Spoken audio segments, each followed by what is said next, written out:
नमस्कार दोस्तों। आज मैं आपसे के साथ शेयर करने वाली हूँ कुछ लैंग्वेज टिप्स के बारे में।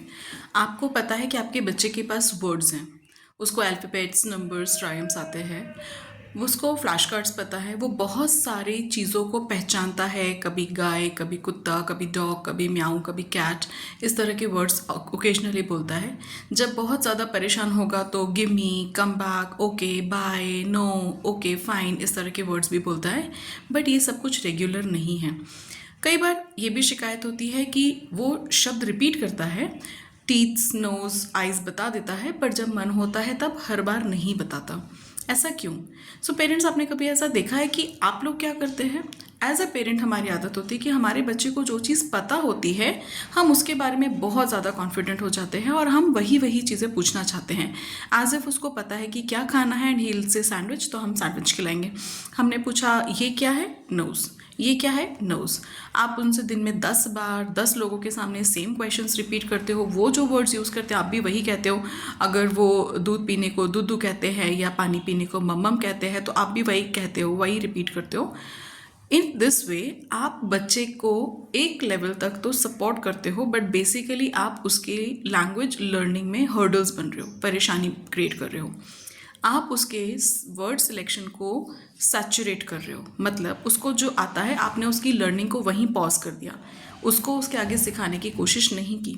आपको उसकी लैंग्वेज में उसको हेल्प करना पड़ेगा, तब आपका बच्चा नोइंग वर्ड्स से फंक्शनल लैंग्वेज की तरफ मूव करेगा। देखिए, लैंग्वेज के इस पार्ट को बहुत ज़रूरी तौर पे समझिए। आपके बच्चे के पास वर्ड्स है, वो बच्चे के पास स्पीच है, वो बोल सकता है, वो उन वर्ड्स का उपयोग कर सकता है, वो उन वर्ड्स को पहचान सकता है, वो फ्लैश कार्ड्स पहचान सकता है, पर उन शब्दों को, उस पहचान को, उस नॉलेज को वो फंक्शनली यूज़ नहीं कर पा रहा। अपनी नीड्स पे, अपने कम्युनिकेशन स्किल्स में उन वर्ड्स का यूज़ नहीं कर पा रहा है। ये लैंग्वेज डीले का बहुत अहम हिस्सा है और इसके लिए स्पीच थेरेपिस्ट की इनपुट से ज़्यादा पेरेंट्स के इनपुट्स की ज़रूरत है।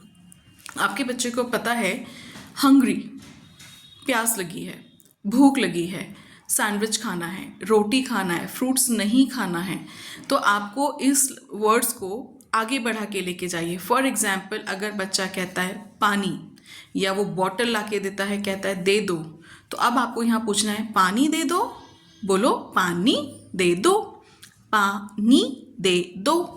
अब म्यूट हो जाओ, सिर्फ लिपसिंग करो। एक बार 2 बार शब्द बोले हैं, उसके बाद सिर्फ लिपसिंग करो, बिना आवाज़ निकाले। बच्चा लिपसिंग देखेगा, उसके ब्रेन को इनपुट जाएगा कि इस लिपसिंग के साथ ये आवाज़ पीछे आती है। बच्चा बोलेगा दे दो, पानी दे दो, इस तरीके से। अब दूसरी बात, बच्चे को नीड्स होना बहुत ज़रूरी है। आप उसके भूख लगने के पहले खाना खिला देते हैं, उसके बोलने के पहले सुला देते हैं, उसको कुछ भी ज़रूरत हो खिला देते हैं, उसको टॉयज़ दे देते हैं। आपको समझ आए कि बच्चे ने यहाँ देखा, ओह उसको तो वो वाला टॉय चाहिए, ला देते हैं। अच्छा उसको तो ये वाली चॉकलेट चाहिए, दे देते हैं। बच्चा रोटी सब्जी चबाता नहीं है, पिज़्ज़ा पास्ता खाता है, आप उसे दे देते हैं। This is not good. अगर आप उसको हेल्प नहीं करेंगे बोलने के लिए, तो यहाँ पर हमेशा के लिए प्रॉब्लम क्रिएट हो जाएगा कि बच्चे को लैंग्वेज की ज़रूरत नहीं पड़ेगी। जब तक उसे ज़रूरत नहीं होगी वो आगे नहीं बढ़ेगा। एक प्रोवर्ब है, आवश्यकता ही आविष्कार की जननी है। That means needs are the base of every type of experience और एक्सपोजर और लर्निंग, राइट? तो आपके बच्चे को नीड्स आना चाहिए वर्ड्स की, सेंटेंसेस की, तब वो बोलेगा। अगर आपका बच्चा 10 शब्द बोल पाता है तो मेक श्योर कि वो 10 शब्द को आप फंक्शनल लाने में अगले 10 दिन में कामयाब हों। और इसके लिए आपको पुश करना पड़ेगा, उसके इशारे थोड़ा कम समझने पड़ेंगे, बातें थोड़ा ज़्यादा करना पड़ेगा, कमांड्स कम करने पड़ेंगे, बट इंटरैक्शन ज़्यादा करना पड़ेगा। अगर आप लगातार अपनी वर्बल कमांड्स देंगे, लगातार बोलते जाएंगे बोलते जाएंगे बोलते जाएंगे, बच्चा सैचुरेट हो जाएगा। आप बार बार पूछेंगे बेटा ये क्या है, तो बच्चा भी सोचेगा क्या है, 10 बार बता चुका हूँ, याद नहीं होता है क्या ने, बोर कर दिया, वो भी जवाब नहीं देगा। फिर आप कहते हैं उसका मन नहीं है ना इसलिए नहीं बता रहा है। अरे कुछ और पूछ लो, ये क्या है, ये क्या, इतनी सारी चीज़ें चेहरे में, कुछ तो पूछो। घर में इतनी सारी चीज़ें, कुछ तो पूछो। क्यों नोज़ के पीछे पड़े हुए हो, क्यों एप्पल के पीछे, सैंडविच के पीछे पड़े हुए हो। कुछ नया वर्ड्स तो दो। आपको भी अच्छा लगता है नई ड्रेसेस पहनना, नई चीज़ें ट्राई करना, सेम आपके बच्चे को अच्छा लगता है। हर किसी को नया एडवेंचर, एक्सपोजर, एक्सपीरियंस पसंद है। तो आपको अपने बच्चे के साथ सेम कन्वर्सेशन अप्लाई करना है, तब आपके बच्चे का लैंग्वेज फंक्शनल लैंग्वेज बनेगा। आपका बच्चा अगर नॉन वर्बल है, इशारों में बात करता है, इशारे मत समझो, वर्बल पर आओ। अगर बच्चा वर्बल हो चुका है तो फंक्शनल पर आओ, फंक्शनल हो चुका है तो इंटरैक्टिव पर आओ। आपको क्रमशः उसकी लेवल समझना है कि आपका बच्चा कहाँ है।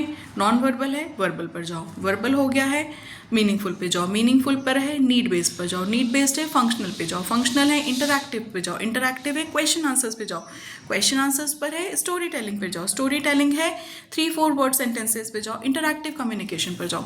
जब इतना सारा आपका बच्चा लैंग्वेज करने लगेगा, तब अप्रोप्रिएट लैंग्वेज डेवलपमेंट को हम मानेंगे कि आपका बच्चा बोलने लगा है। सिर्फ शब्द आने से लैंग्वेज स्टार्ट नहीं होता है। आपने कहा आपके बच्चे को स्ट्रॉबेरी बोलना आता है, मलबेरी बोलना आता है, उसको तो हमने तो सिखाया ही नहीं, सब आता है। भाई साहब, इंटरनेट सब सिखा चुके हैं, तो आपकी तो अब ज़रूरत ख़त्म हो चुकी है कि आपको सिखाएंगे। बेहतर होगा कि जो से आता है उसका उपयोग करना सिखाएं, तब आपकी पेरेंटिंग सफल होगी। So stay safe, happy parenting.